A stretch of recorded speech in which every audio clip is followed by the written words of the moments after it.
हरियाणा प्रदेश को नशा मुक्त बनाने के लिए हरियाणा नारकोटिक्स डिपार्टमेंट के DGP OP Singh, DGP Shatrujeet Kapur की सफलता के आधार पर ये प्रयास किया गया है कि हरियाणा के मुख्यमंत्री नायब सिंह सैनी के नेतृत्व में हरियाणा प्रदेश में नशा मुक्त अभियान चलाया जाए। इस अभियान की शुरुआत 6 अप्रैल को हिसार से की गई और इस यात्रा में लगभग 2000 से अधिक साइकिल यात्री युवाओं के रूप में अपना समर्थन देते हुए गांव-गांव होकर यह यात्रा आ रही है। इस यात्रा में सांस्कृतिक गतिविधियों के माध्यम से, नुक्कड़ नाटकों के माध्यम से भी युवाओं को जागरूक किया जा रहा है कि वो नशे के विरुद्ध अपनी पहल और अपनी प्राथमिकता को उजागर करें। और इस अभियान की सफलता आमतौर पर पिछले 1 महीने से देखने को मिल रही है कि हरियाणा प्रदेश में पुलिस ने जिस अनूठे अंदाज में नशे मुक्त हरियाणा के लिए प्रयास प्रारंभ किया है, उसका असर अब देखने को मिल रहा है। इस यात्रा में 2000 से भी अधिक युवा साइकिल यात्रा के रूप में भाग ले रहे हैं और ये सभी युवा प्रदेश के युवाओं को ये संदेश दे रहे हैं कि हमें नशे से मुक्त होना है, हमें नशे से दूर रहना है, ताकि एक अखंड भारत और अखंड हरियाणा के प्राथमिकता के आधार पर उपस्थिति दर्ज करवाई जा सके। हरियाणा प्रदेश के डीजीपी नारकोटिक्स ओपी सिंह ने इस अभियान को सफल बनाने के लिए एक विशेष प्रयास भी किया है। उन्होंने इस अभियान को सार्थक रूप से सामाजिक सरोकार के साथ साथ सांस्कृतिक सरोकार के रूप में भी जन जन तक पहुंचाने का प्रयास किया है। इस यात्रा में जो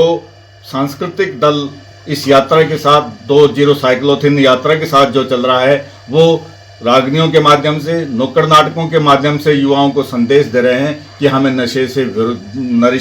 के विरुद्ध अभियान चलाना है और नशे के विरुद्ध अपनी यात्रा को, अपने व्यक्तित्व को सफल बनाना है। इसके साथ साथ माननीय ओपी सिंह जी द्वारा हरियाणा प्रदेश के युवाओं को सामाजिक सरोकार के साथ साथ सांस्कृतिक संवेदना के प्रति भी जागरूक करने के लिए बहुत सारे प्रयास किए गए हैं। उनमें एक सफल प्रयास उनका light and sound show Rampur गुलगमन, जो कि हरियाणा प्रदेश के साथ साथ देश के सभी हिस्सों में बहुत ही ज़्यादा सफलता के साथ लोगों को संदेश दे रहा है। और उस अभियान के माध्यम से माननीय ओपी सिंह जी ने ये संदेश दिया था कि जिस प्रकार भगवान राम सभी संसाधनों के होते हुए जमीन से जुड़कर उन्होंने प्रयास किए, उसी तरह युवा नशे के विरुद्ध प्रयास करने के लिए अपनी महती भूमिका को उजागर करें। आज ये यात्रा दादरी से होते हुए महेंद्रगढ़ के विभिन्न क्षेत्रों में होते हुए नारनौल पहुंचेगी और इस यात्रा का जगह जगह ग्रामीणों द्वारा, युवाओं द्वारा फूल वर्षा के साथ स्वागत किया जा रहा है। और निश्चित रूप से ये यात्रा अपने उद्देश्य की प्राप्ति के लिए सफलता की ओर प्रतीत हो रही है। और हम देखेंगे कि आने वाले समय में हरियाणा प्रदेश के युवा स्वयं उठकर ये संदेश देगा कि हमें नशे के विरुद्ध अभियान चलाना है, हमें न केवल नशे को छोड़ना है, अपितु नशे के प्रति लोगों को जागरूक करने के लिए अपने व्यक्तित्व को, महत्व को उजागर करना है। सर, कहाँ से शुरू हुई थी ये यात्रा? यह यात्रा हिसार से प्रारंभ हुई थी और इस यात्रा में माननीय मुख्यमंत्री नायब सिंह सैनी ने इस यात्रा को हरी झंडी दिखाकर रवाना किया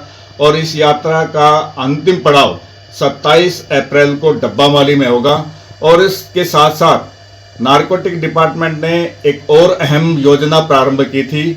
बकेट चैलेंज योजना। इस बकेट चैलेंज योजना के साथ साथ, इस बकेट नायब चैलेंज योजना के साथ साथ हरियाणा प्रदेश के नामी खिलाड़ी, कलाकार और हरियाणा प्रदेश के वो युवा जुड़ा जिनकी एक अपनी पहचान है और उन युवाओं ने स्वयं आगे आकर नायब बकेट योजना को प्रदेश में लागू करने का, प्रदेश के जन जन तक पहुंचाने का प्रयास किया और अपनी भूमिका को उजागर किया।